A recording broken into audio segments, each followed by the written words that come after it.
Hi guys, welcome back. This is our third video for lesson number 11 where we're talking about the integral. In the first two videos we talked about indefinite integrals, and in this one we're going to talk about definite integrals. So the difference between a definite integral and an indefinite integral is the fact that we're actually looking for a range. So we're actually looking for a value. So everything we've done up to this point is just given us a general formula. We have now been able to do a plus c, or we found the c. For this one we want a number. I want a value here. I want to know what is the actual area of this line, this function, on the interval from 1 to 2. So we have these three very basic examples here, and we're going to learn that the fundamental theorem of calculus can do this for us a little bit easier, but let's actually look at it graphically first. So if we look at this, we want to graph the line y equals x plus 1. So we're looking at the function y equals x plus 1. And so let's go ahead and graph that. So we have the line y equals x plus 1, so it hits the y-axis at y equals 1 and has a slope of 1. So it's a very, very straightforward line that we're going to go through here. And I can't draw my tablet. I promise you guys I can actually draw straight lines. It's just that this tablet I have is not the greatest. So what I want here is I tell students that 1 to 2, so that's kind of be like our restriction. So I want to know on the interval from 1, so this is x is equal to 1, and this is going to be x equals 2. Another thing I should have actually did before I started the problem of this is that this is what it's going to look like. So the integral from a to b, and so this is what a definite integral is, the integral from a to b of our function delta x. And so we want to find the area under the curve on the interval from a to b. So that's what we're looking for. And again, the dx represents the width of whatever we're trying to do here. And so right now we're always going to do this, and we're going to be bounded by the x-axis. Okay, so we're going to always be bounded by the x-axis when we do these problems. So I have my curve, my function y equals x plus 1. I'm bounded from 1 to 2, and I'm bounded also by the x-axis. So what I'm really looking for here is this area right here. This area right here. And so you guys can actually see this, that this is actually just a trapezoid. Right? This is actually just an actual trapezoid. And it's a real trapezoid because this is a straight line. The curves that we've done before, when we talked about Riemann Sum in lesson number 10, this was actually a curve. So this is actually a full-blown trapezoid. So once we find the area of this, we actually have this value. And then we're going to talk about the fundamental theorem of calculus in the next lesson. We'll show you actually, how to find this without graphing it. Because most of these functions you're not going to be able to graph. It just takes too much time. But actually, let's find this answer, and let's actually do what we got to do with it. So the area of this, the answer to this integral is actually just going to be the area of this trapezoid. So we're going to have 1/2, and now remember that what we talked about before in Riemann Sum, our height of our trapezoid is actually just going to be our delta x. So our delta x here is going to be the difference between 1 and 2, which is just going to be 1. And then base 1 is going to be this right here. Base 1 is going to be this distance from here to here, which is going to be 2, right? This distance 2. If it's not very clear, I think, let's say we didn't know what this was, we could literally plug in 1 to our function and see the y value, right? We can plug 1 here, 1 plus 1 is 2, so now it's 2. So I can easily find this value right here. Well, I know that this is x equals 2. Well, x equals 2, y is going to be equal to 3, right? And then I'll go ahead and find my area of my trapezoid. So this is going to end up being 5/2. So this answer is going to be 5/2. And like I said, we're going to do the fundamental theorem of calculus in the next lesson, where I'm going to show you guys how to do this without graphing all this stuff. All right, so let's look at another example. Now, students are not usually comfortable graphing this right here, the square root of 4 minus x squared dx, but this is just a semicircle. It's just a semicircle. So really what we're doing is, remember, if I say to you guys the square root of 4 minus x squared equals y, well, if I square both sides, right, if I square both sides, I'll put it over here, I get 4 minus x squared equals y squared, and then I can go ahead and move the x squared over, and so I have a circle. Right, I have a circle, but I have the positive root. I have the upper part of it. So we're going to be looking at -2 to 2. So actually, let's keep the color scheme going here. So this is -2 to 2. And I have a radius of 2, right? So I know. And the other thing, guys, you can do, if you're not sure, is plug in. So when x is equal to -2, well, this is going to be -2 squared, which is 4. 4 minus 4 is 0. When x is positive 2, same story, going to be 0. Well, what happens when x is equal to 0? When x is equal to 0, it's the square root of 4, which is going to be 2. And you could go ahead and look at other things too, but here it is. It's just a semicircle. And just like on the previous example, we're going to bound it. We're going to bound it by the x-axis. And so all we have to do here, ladies and gentlemen, to find this answer is find the area of this region right here. Well, that's just, again, it's just a semicircle. It's a semicircle with radius 2. So this answer is going to simply be equal to 1/2 pi r, again, our radius is 2, squared, right? It's just the area of the circle, so pi r squared, and then we're going to divide it by 2 because, again, it's just half of it. So this is going to end up equaling 2 pi. Okay, so 2 pi. Students always forget about this is a semicircle because, again, you guys are going to learn something soon called U substitution, where you may think about doing it this way, but this is just a semicircle. So always kind of remember that when you have the square root of some number times x squared, most likely it's a semicircle. And then the last one, and let's get to this one right now. So I'm going to graph the absolute value of 3x minus 5. So absolute values, the easiest way to do this is simply just to graph. It's simply just to graph it. So if we look at 3x minus 5, well, again, let's just go from the interval from 0 to 3. So we're looking at from 0 to 3.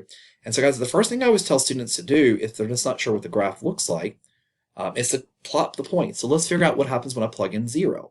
When I plug in 0 here, I'm going to get 0 minus 5. Well, the absolute value of 5 is going to be positive 5. So I know that the graph is going to hit right here. Then when I go ahead and plug in 3, right, I plug in 3, I get 3 times 3 is 9. 9 minus 5 is 4.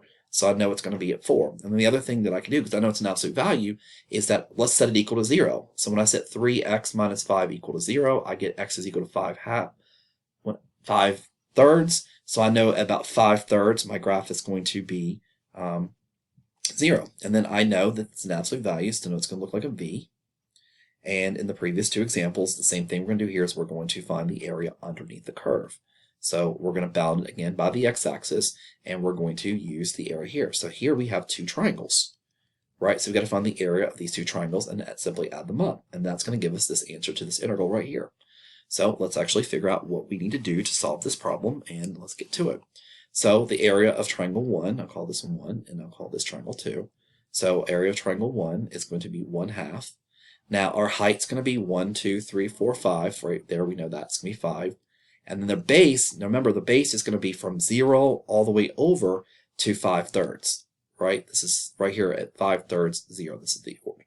So 5 thirds. So it's going to be 5 thirds. So this is going to end up being equal to 25 over 6. So this area of this triangle is 25/6. And now let's look at, so that was triangle number 1. And then triangle number 2, we got the 1/2. Our height, and this one's going to be 1, 2, 3, 4, which we found when we plugged in 3.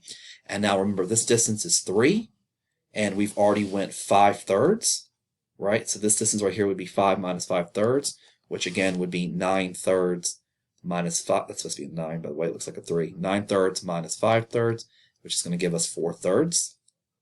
And so we're going to be left with 16 over 6.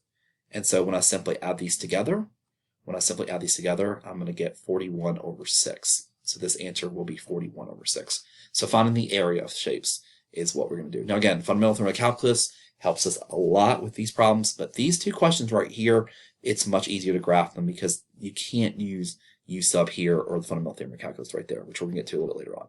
So hopefully that makes sense, but this is just using area, okay, using area. Okay, so another question that you may see is it in this crazy form right here. So again, this is very easy to find using the fundamental theorem of calculus, which we will get to again in the next lesson, but sometimes you're going to actually have an integral being expressed as a limit.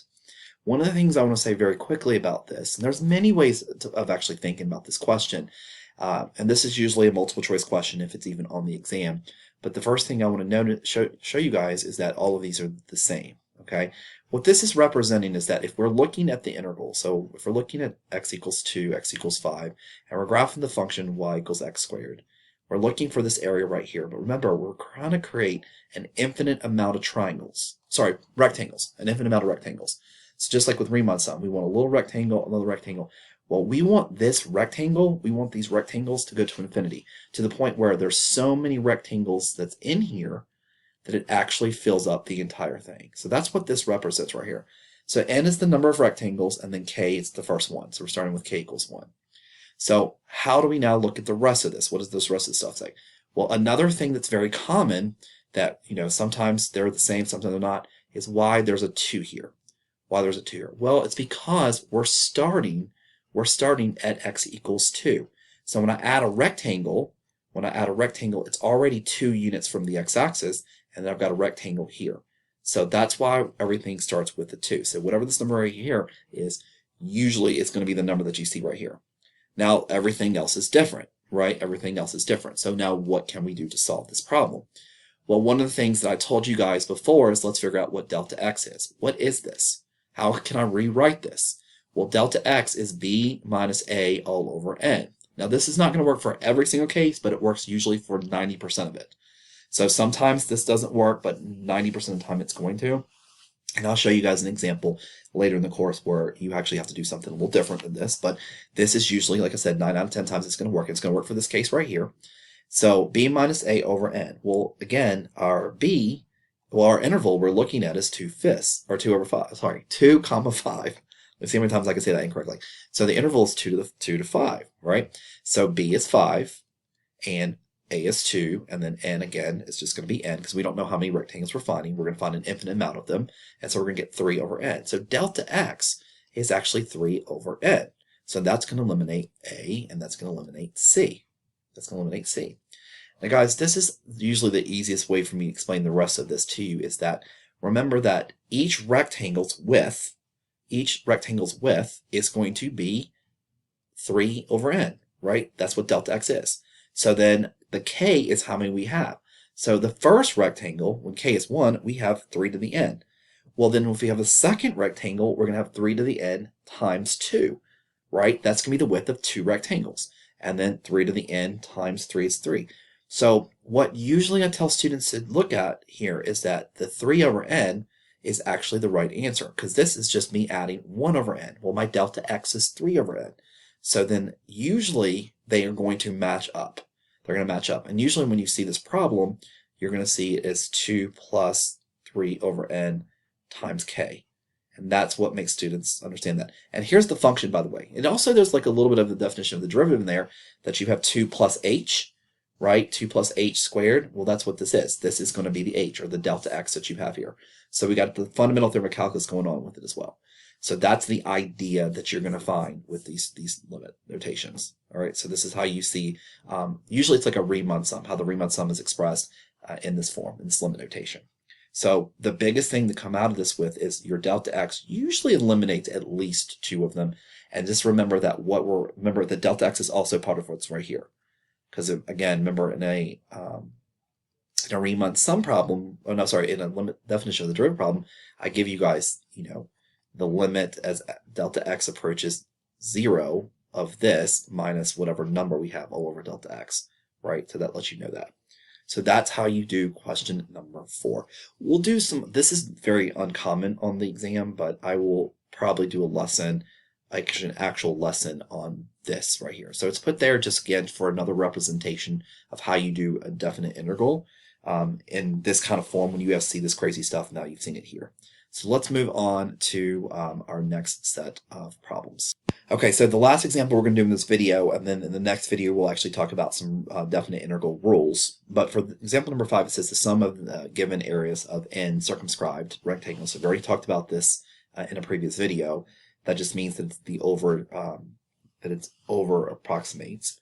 For a given curve is given by this formula right here. And it tells us that the definite integral a to b of f of x dx is equal to the limit of this function. So this has to be given to you. I always call this like a little bridge step.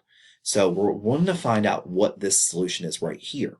We want to know what it is. We don't know what a to b is. We don't know what f of x is. But we do know that this is equal to the limit of this function. So it's going to be equal to the limit as n approaches infinity of our function. So what I'm going to do here is I'm going to go ahead and just put the 6n squared in the bottom, and I'm going to go ahead and FOIL this, and we're going to get 2n squared plus 2n plus n plus 1 on the top. Guys, I've done all that I need to do. Remember, this right here is equal to the integral of a to b of f of x dx. And sometimes these calculus questions are weird. And I want to know what this value is. Well, we all know how to find this limit. And I'm so sorry that my handwriting is absolutely horrible here, but we know this limit because it's n to positive infinity. So what we talked about a while ago is that you just look at the highest degree in the numerator, the highest degree in the denominator. They're equal to each other. It's a rational function. They're equal to each other. So this limit is going to be equal to the ratio of our leading coefficients, which is going to be equal to 1/3. So you would need this step. So sometimes when you read some of these questions, you're like, what are they asking? Look at back and say, okay, well, let's substitute in what s of n is right there and see if we can find out that limit. If we can figure out the value of the limit, which we should be able to do, then we should be able to figure out what this arbitrary expression is for this definite integral. So again, the answer is 1/3. All right. So that's going to be our first introduction to definite integrals, where we're talking about area under the curve, how it's done in a limit notation. And then in the next video, we're going to talk about definite integrals and some properties that you need to know. So let's get to that next.